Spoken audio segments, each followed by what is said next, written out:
So in this, the second part of the interview with Scott Stockdale of the Entrepreneurs Comparty, I share about moving to Singapore in 1995 as a 27-year-old, starting East West Public Relations, managing cash flow, managing clients, and how I learned Mandarin using the radio. So tune in for this one. It's just another 20 minutes, and I hope that you find it interesting, a little bit of slice of life, and hopefully maybe one or two tips and pointers that would be of value to you if you're running a company. And what made you want to go back? Was it just the experience you had when you were out there on the business trip? So basically in 94, I went to a trade show in Singapore and was just struck by the dynamism of Southeast Asia, really. And so it was a result of going to Singapore. I found that no one was doing technology public relations in Asia. And so I thought, well, why don't I do that? Why don't I just set up a company doing it? So sold the house in Manchester and took the suitcases and set up in Singapore.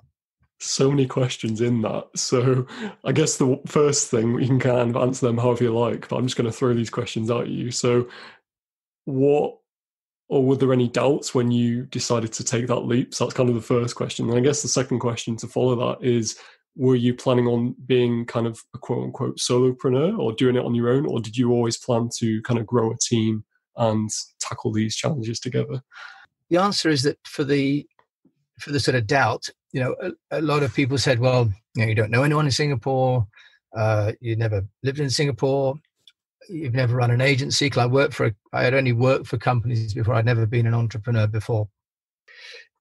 Frankly, if you think of all the reasons that you're going to fail, you've got them all.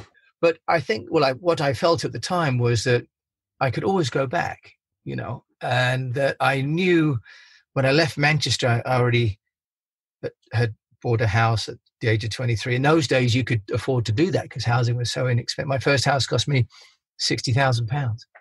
So, to give you an idea of the difference in cost. So I left England feeling that Singapore is full of opportunity, and worst case, I would be able to come back to England and have taken a couple of years out and lived in Asia. But having said that, I did sell everything and took the proceeds to Singapore to start the business because I really didn't think of failing because I think that leaves a shadow of doubt in your mind. Mm. What I did do, and I think it's worth mentioning, is who is it talks about Alexander the Great or something about burn the boats, and actually I didn't burn the boats because I think that's a little bit creates a level of risk you don't need. So I left some capital in the UK. So I left some money in the UK from selling the house on the grounds that if you take all of your money with you, actually what happens is if you've got it there in your bank account, you spend it. And it's very easy when you're running a company to spend all the money quite quickly. So I left myself with a very tight budget when I got to Singapore. So I lived with two other guys, one from Scotland and one from South Africa, worked out of a tiny office. So I kept the budget really, really small. So if anyone's going to do this and go somewhere else and so on, really, really recommend leaving 10 to 20% of your assets back at base so that if things don't go quite as planned, you can either call on them because it's going well enough, you need some extra funds, or you've got a parachute to get out. There really isn't any risk, any reason to take 100% risk, not necessary. In terms of solopreneur, I'd never run an agency. I worked for an agency in my first job outside of university, and it went bankrupt after 6 months of me joining. Not I joined. Yeah. But in 1990 we had which I don't think so. But in 1990, you'll be, maybe some of your listeners will remember this, but there were pretty bad economic times in the UK. Where this is this period of 3 million unemployed, and sort of Thatcher's, post miners' strike and so on. Yeah. So I hadn't got the ambition to hire people. I'd really got the ambition to get to Singapore and start. But I really wasn't mature enough to think about the shape of the business, or frankly, even whether I'd find business there. Mm. What I really figured was if I get there with some funds and some ambition. And what I'd done, though, in advance was I had been out there on a business trip in January of 95 and found an office. So there was a publisher I knew. So I wrote to him and said, can I rent 50 square feet from you? So I think it's about 200 Singapore dollars, £100 a month at today's money. And it gave me a postal address at Telakaya Street, 181A Telakaya Street. And with that address, I then wrote to everybody I knew from Siemens and Harman, all these companies. I wrote to them saying, I'm going to Asia to start a PR business. If you need help, this is my address. This is my company address. So I did that 3 months before I went. In those days, you had to send letters, right? So in those days, it'd take a week to 10 days for them to get a letter, to read it, write something and send one back, right? So you needed to have about a month's lead time. So when I arrived in Singapore, I had about 25 letters from people saying congratulations and including a couple of companies that have bought AMS Neve equipment said, we've got all this equipment, now we need to do the marketing for our studios. So within a couple of months, I had clients in Hong Kong, Bangkok, and Kuala Lumpur. And that was unexpected, to be honest. But so I didn't have ambition. I didn't know what the company would look like. But I did start to try and identify who would be my customers in advance. I like that. There's so many great things in what you've just been saying I want to kind of underscore.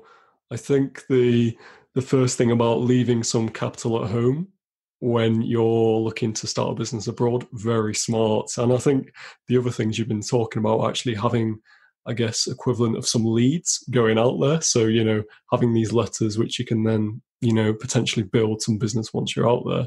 Very, very smart as well. People often start the business and they completely underestimate how long it's going to take for business to come in. It's no one's fault, but you have issues of when you write to people, they may not be ready for your service, right? The assumption that when you tell people, they go, oh, that's just what I need right now, and I'll pay you right now because you meet all my criteria. But when they read your letter or email or whatever, they're going, well, you've only been in business for a week, and I don't need but I might build that into my budget for 6 months' time, right? But what you do have are costs from day one. You have an office, you have broadband, you have tax, you have whatever, right? So anything you can do to bring forward the sales pipeline in advance of acquiring costs, the better, right? So if you're going to start a business and you're working for someone else, obviously without, leveraging and taking advantage of where you're working now, but on the weekends or at night, for example, start working 3 to 6 months in advance on the business development side. Because then when you do leave the company, you're going, I'm in business now, you're ideally leaving, and your first client, if that could be, you give months notice when you've got the first client. It's not in the MBA books. I've never seen that in the MBA books, to be honest. But any entrepreneur will tell you it takes longer to get sales than you're expecting. But the cost, so if you can drag your schedule forward and just kind of deal with the anticipation of getting started until you've got potential leads. What it does, Scott, is it saves your capital. You start a business in the P&L, but it's cash flow is the big killer when you start. So when I started the business in Singapore, after 30 days, I had $25,000 worth of billings. Fantastic, right? But I also had $18,000 of costs. Now, the thing is, because when you're new, no one gives you credit. And when you're new, no client will pay you in advance. Yeah. So actually what I've got is I've paid out $18,000 to get printing and production done to print houses in Singapore, right? Client says, I love your design. Can you do it? And I go, okay. So, but the printer says, Jim, it's great, but you need to pay me in advance because I've never met you. You just started, right? You have no credibility. Yeah. So actually at the end of a month, I had $30 in my bank account. Wow. So actually on paper, I had a net profit of $7,000, which is more, by the way, than I'd ever earn working for someone else in the UK in that length of time. But I was nearly out of business because I overtraded. So I mentioned earlier on about leaving a little bit of capital in advance back home, right? So I was able to call on some of that. But also what I then did was I went to all of my suppliers that had that I'd prepaid. And I said, look, I've prepaid you because I want to show good faith. So I want to pay you in advance. I don't want you to think that I'm just going to come and run. So then what I did was I took my contracts with my clients and showed them, in effect, that I had the money coming in. Because you know what they do? They say, Jim, that's great. You owe me the last 10%, but I won't release the goods until you pay the last amount. But the client won't pay the money until they've seen the goods.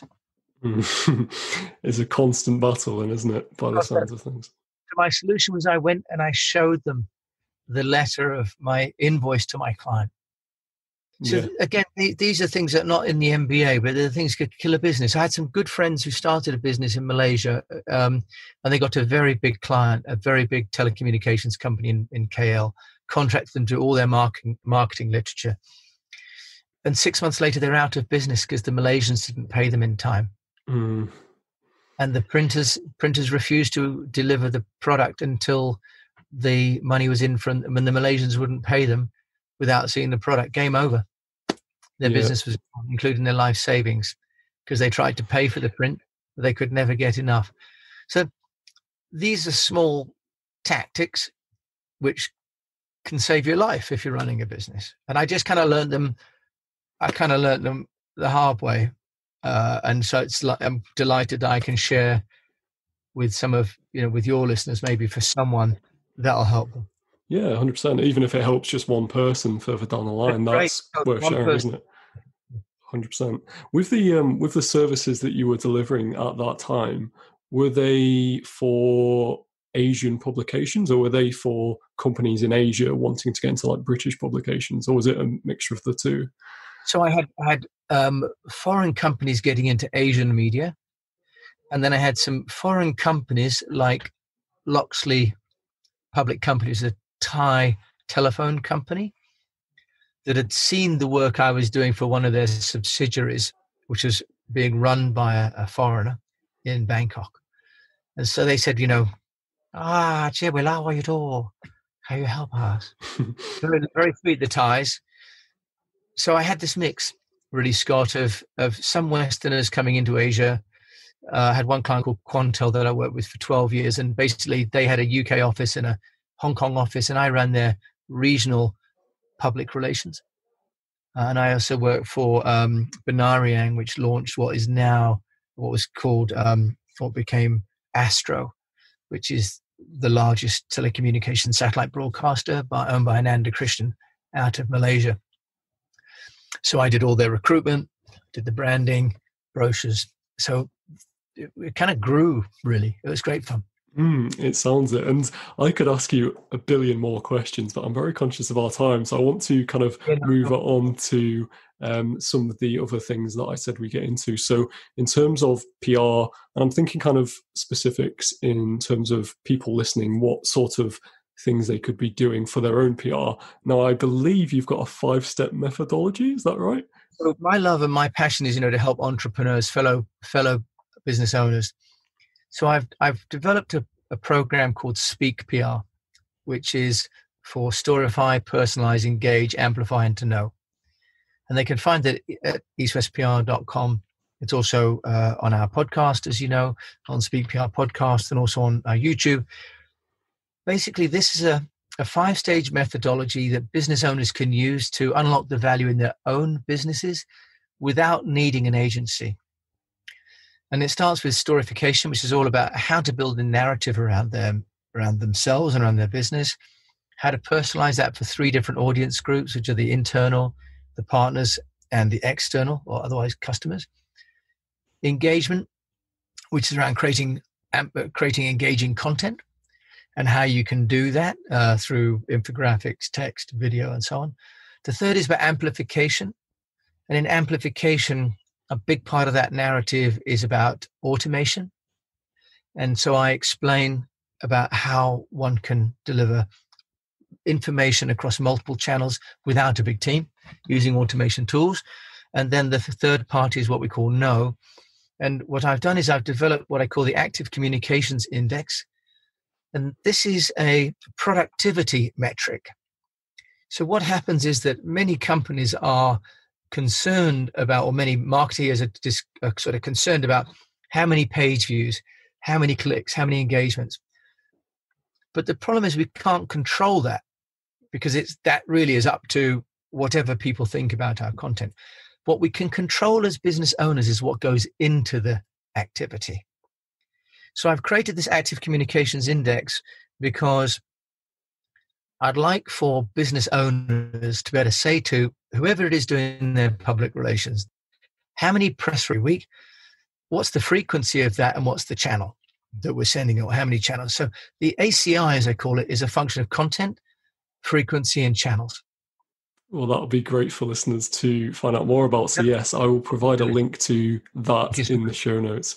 You are most welcome. And for people looking to maybe get into PR, would there be like one, I know this is it's a very kind of blunt question for a very all-encompassing, holistic thing, but if there was one tip you could give to someone looking to maybe get started in PR, let's just picture a scene where someone's got a business, haven't marketed it really, they don't know how to get into a publication, or they're wanting to get some more exposure for their brand, but they don't know how to do that.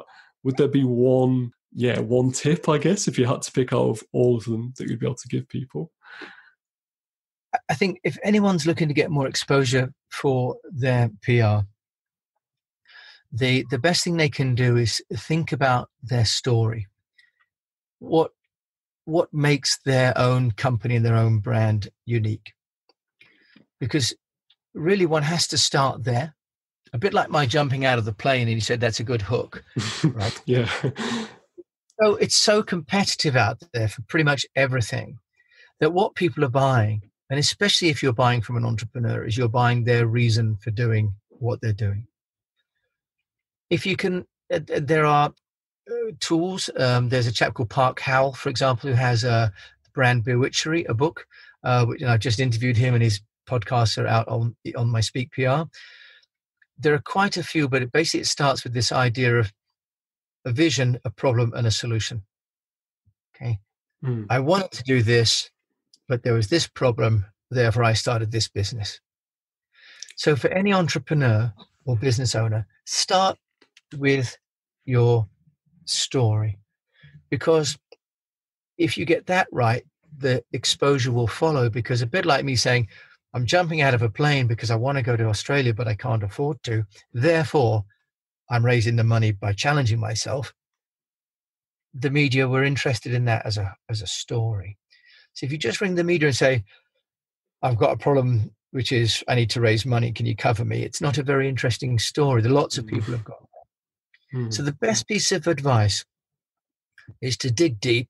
Often for most entrepreneurs, it's the burning passion like you've got with Entrepreneurs Can Party. Why are you doing this? And what is your passion? Because it'll be the passion, as we've seen, whether it's Steve Jobs, Elon Musk, any of these great entrepreneurs and social leaders, Mandela, or any great social leader, it's because they've had a cause. And if you get the cause right and can articulate that, then the rest will follow. You need to just still do work, by the way. It's not that you're sitting in the room on your own going, I've got a great story. You have to do the work. But if you don't do that work upstream, you'll find you won't get the coverage later on. Great tip. I like it a lot. And that is pretty much your wrap, Jim. So thank you so much for taking the time to party today. And apologies for doing it in slightly unconventional surroundings from a Somerset field. Luckily, the rain has stopped, although you might have heard. No, not at all. It's been a delight. I've got one final question for you before we jump off. And it's a question I like to ask all my guests. So I'll picture the scene. Imagine we're driving down an American highway and we see a big billboard to the side, kind of relevant for PR, I guess. And you could write anything on that billboard, whether it's a story, piece of advice, a quip, whatever you want it to be. What do you think you'd write on that billboard for thousands of people to see? And if so, why? I think what I would write on there is I'd say life is for living, live yours. And the reason I'd say that is because there are lots of people that are living their lives and will give advice as to how you can live yours. But you really only have one life to lead. And as long as you do it with integrity and honesty and care, I'm personally a believer that we only grow through what we attempt. And if you don't attempt anything, then it's impossible to grow. Very empowering. I like it. Nice way to end the show. Like I say, thank you so much for taking the time to party today. Speakpr.com. We will put that in the show notes. And if there's any other social profiles, any other places you'd like to direct listeners towards, what would they be? And so that ended the interview with Scott Stockdale of the Entrepreneurs Party. So thank you to Scott for his interest and his patience and his amazing editing, because I know I rambled on rather a lot. Hope that there have been some points of interest for you too there, a little bit of something different to the normal fare. But what is going to be consistent is that I wish you the best of health, a profitable business, and that life gives you the kind of rewards and adventure that I've been blessed to have enjoyed. Thank you for listening to this episode of Speak PR.